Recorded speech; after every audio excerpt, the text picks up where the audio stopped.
Hey everybody, it's Dan, sitting in front of the Goldfish tank. Tried to prop my phone up on a little stand here, see how it goes. It seems to be everybody's favorite tank. Hello, Tuck Tuck. My dog down here, I don't know if you can see him. Oh, say hi, buddy. Hey, Tuck Tuck. Say hi to the camera, buddy. It seems to be everybody's favorite tank, so I figured I'd try to get a full shot of it, maybe talk about it a little bit. I don't know how this is going to come out. Like I said in the past, horrible with the camera, horrible in front of the camera. I'm working on it. But here's what we got. I've got 4 goldfish in here, 2 fantails, a red cap aranda, and a short body ryukin. That one's from Aquarium Co-op. He's fantastic. The best fish I've ever seen, never mind owned. I've got some Pandagaras. Those are new. They're small. I was nervous about them. I didn't know if they'd be eaten by the larger fantails, but it's been a couple weeks now, and I've got all 5 of them still, so far so good. That's one of my larger fantails. Obviously the red cap. I've got 3 of the golden dojo loaches. I think that's about as big as they're going to get. I've had them for a year or so now. They seem to be about maxed out in size. Let's see. The big dojo loaches, which are massive. I mean, they're like the size of hot dogs, maybe? Not quite. As long as a hot dog, not quite as thick, but they seem to still be growing. I've had them about the same time, a year or so. What else is in here? There is a school of golden white cloud mountain minnows. They're still living. I'm surprised this guy or this guy have not made snacks of them yet, but I figured I'd give it a try, and so far so good. There's some other random fish that I didn't have homes for that I threw in here. Let's see if we can't find one. I know there's a guppy that got like a bent spine. She was really pregnant. Here she is. I don't know if you can see her. Where'd she go? There she is. She's got like the bent shape to her. She's gets along just fine. She has babies in here, and they all disappear shortly after. I just didn't want her genetics in my guppy tank, so I put her in here and hoped for the best, and it happened for her. A couple male swordtails. There's one there. There's a few more scattered throughout here. I just had no other place for them, so I gave it a try. They're doing pretty good. What else? They said it's some sort of plant. I don't know what that plant is. It's some sort of Anubias, maybe. Maybe I'll zoom in on it later or do another video just on that plant. I bought it at Petco. It came on that coconut husk type thing. I wasn't sure if it was aquatic or not, but it's been a few months now and it's still alive, so I'm guessing it's an aquatic plant. I haven't identified it yet. Got the moss balls on strings. There's one there, one back there. The goldfish peck at it, but it seems to grow faster than they can eat it, which is pretty cool. Some Anubias on a rock. Java fern. Back here I've got some large pieces of driftwood. That's fake, but the loaches sure seem to like going in and out of it, so I keep it there. I've got 3 sponge filters. These 3, I don't remember the brand. They're fairly large corner sponge filters that I bought. They work pretty well. I like how they sit in the corner. They're a medium sponge. They're not too fine, but they're not too coarse. They do well. And I've got the largest ATI sponge you could buy there in the middle. That's doing well. And that's just some bio balls and a filter and an air filter. I don't even know what they're called. The plastic with the hole in the center. That was originally to cycle the tank, and I never took it out. There were some not bio balls, the ceramic rings out of another tank.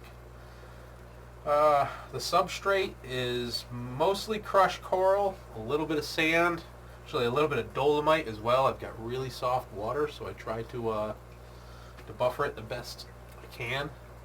That's what I use there.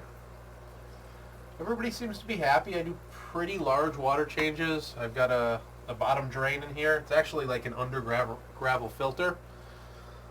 It's like a homemade under gravel filter. Somebody made it and I no longer obviously use it as an under gravel filter, just my under gravel drain. So if pop the valve down here. Here's the hose for it. I know you can't see it, but where I'm pointing, I pop the valve down there and I drain whatever, 50%, 60%, 20%, however much I want. At least once a week, I'll do 50%. I'll usually do 50% once a week and like 30% sometime in the middle of the week. So it gets a lot of water changes. Everybody seems pretty healthy, happy. The tank right now, temperature is 71. It's kind of where I keep it at. It gets a little warmer in the summer, probably 74, but this is in my basement, so it stays cold. And that's a goldfish tank. Everybody likes it, so figured I'd show it some more. I'm sure I'm blocking half of it, so I'll get my ugly mug out of the way and let you guys see it. If I figure out how to move the camera over, I sure will. We'll get a view of another tank, maybe the guppies.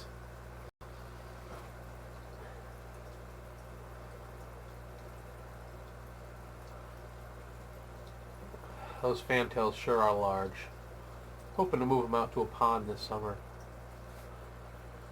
By the way, the tank is 125 gallons.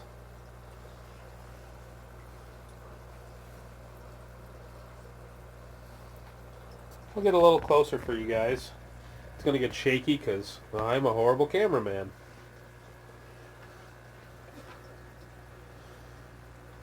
There's some catappa leaves in the bottom. There's the awesome short-bodied Ryukin from Aquarium Co-op. Everybody sees me hanging out here and wants some food. The Pandagara there on the sponge filter. There's 5 of them in here. I actually counted them earlier today, so I know all 5 are there.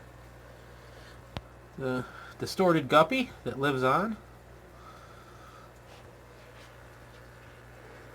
There's that plant. Maybe you guys know what it was. It's kind of like an Anubias, but it's got 3 leaves to it.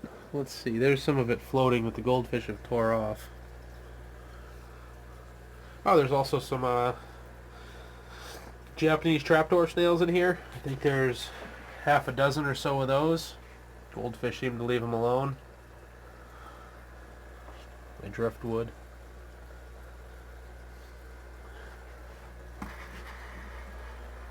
The fake log that the loaches love. The tank is lit by cheap Beamworks. I think that's 36 inches. Maybe 30, I could be mistaken, I'm not sure. As well as another Beamworks. It's actually a saltwater light. I just like the blue. It really pops with the goldfish. And the other half of the tank is not lit, which gives everybody...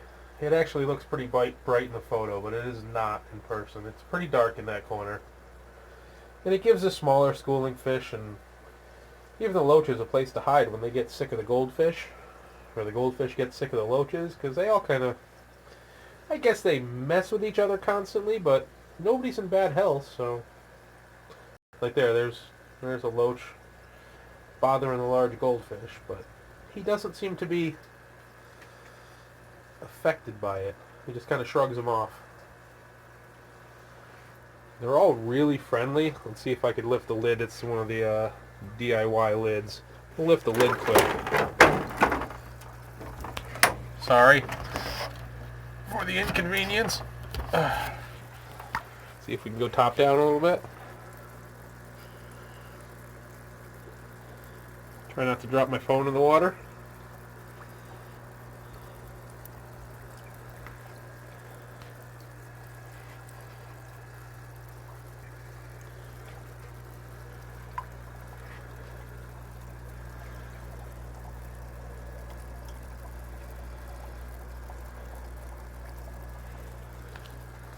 Everybody's super friendly, especially the loaches. They're literally hand tame. See, they come right up to my hand. I could pick them up right up out of the water.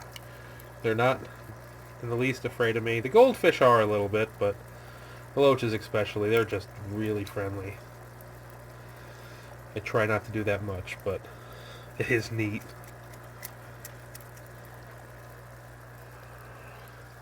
They'll all eat out of my hand. I could hold food sticks or pellets or whatever. They'll come and grab them right from my hand. And 5 of the regular dojos, 3 of the golden. I think we actually have everybody in camera right now as far as loaches. Big fantails. This fish got beat up pretty bad at first.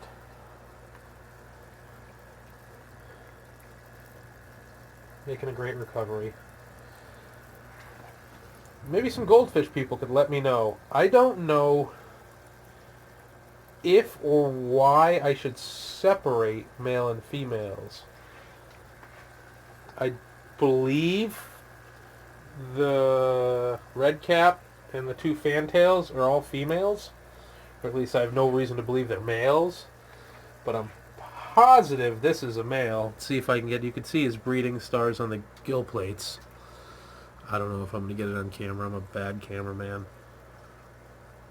And he doesn't sit still. But regardless, I'm positive that's a male. And I don't know if there's any reason for me to separate him from the rest. If he's going to harass them too much, they're going to harass him. If anybody knows, give me some input. I guess we're here. Let's do a quick tour of my fish room. There's actually some light on in this tank, which there wasn't before. This is my self-cloning crayfish tank. It's kind of new to me, my newest one anyways. Come on, focus, buddy. There's no crayfish to focus on anyways. There's one back there. But I'm trying to get those to colonize, I guess. And the smallest of small, right when they clone, I can feed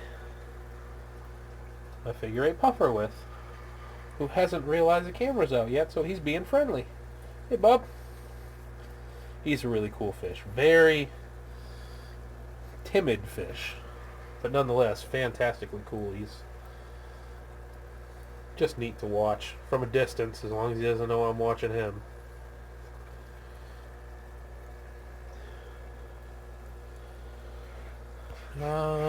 All the high fin lyre-tail swords that I've collected through the selective breeding. A whole bunch of them in there. I don't know what I'm going to do with them. Give them away to local hobbyists, or just get a bigger tank and keep them all together, because they sure are pretty, especially when they reach the adult size, like this one here. Amazing high fin, long tail, and that one there. Come on, turn. Show yourself. I'll turn then. So I might just keep all these fish. I don't think they'll colonize. It is my understanding that high fin to high fin is lethal.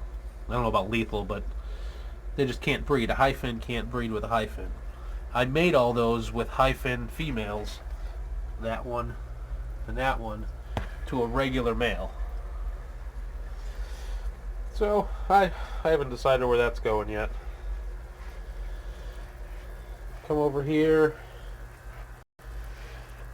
Mr. Flowerhorn. I'm in the middle of water changes. I kind of didn't expect to go this far. I was just going to do a quick goldfish tour, but whatever.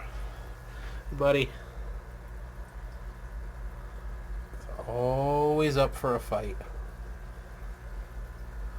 Fantastic colors. This is it was sold to me as a imported from Taiwan, grade whatever, AAA short body flowerhorn. I don't know if that's the case, but it's a fantastic fish and I don't care. He's mine. I like him.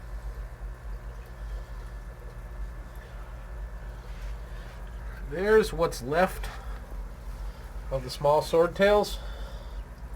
I have not picked them all out yet. Like there's one right there that's showing high fin. No, that and lyre-tail. I think that's one there. I bet you there's still 6 or 8 that are going to get pulled out into the bigger tank, and those will just get given to the pet store, the regular swordtails. Up above, saltwater.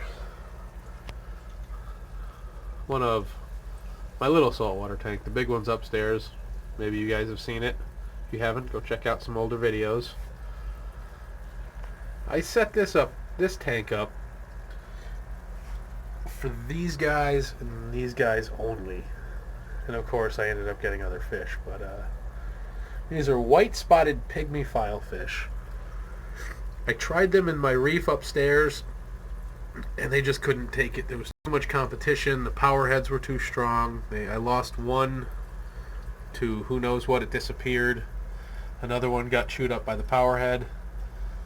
But I liked them so much I sourced two more and set up a tank just for them. They're really cool fish. I think they're about full grown, so they're, I don't know if you could any reference here, but they're not a large fish. They're kind of far away. That doesn't give you much.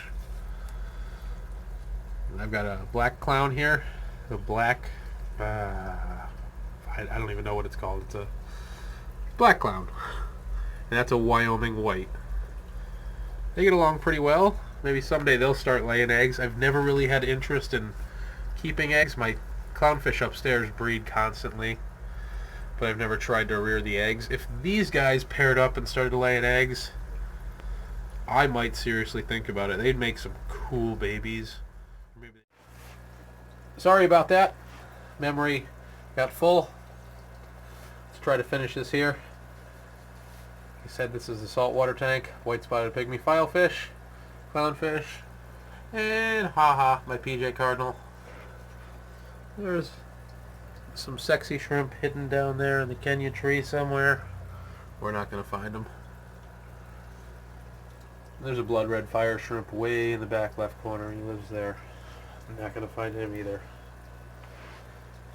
Here's what's left of the 5-gallon grow out tanks for the high fin lyre-tail swordtails. Kind of empty now. They're just holding snails for my puffer. I think there's one swordtail in each tank that I missed. Yeah, there's one by the sponge filter. And I believe there's one in here somewhere too. Bunch of moss growing in there to give the snails somewhere to live on. Tons of snails in there. Puffer food forever.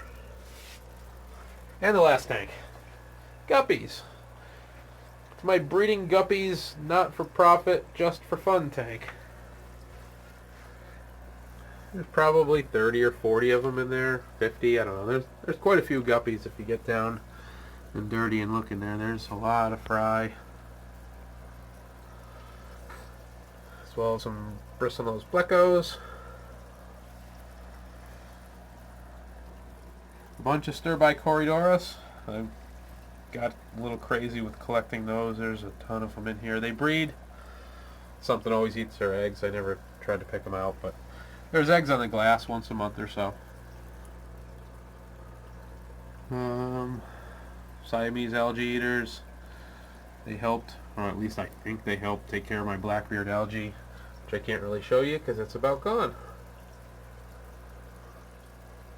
That's about it for this tank. Let's see if I can find the guppy parents for you. That's the female that bred, female and the male together, messing with each other, that bred all of these.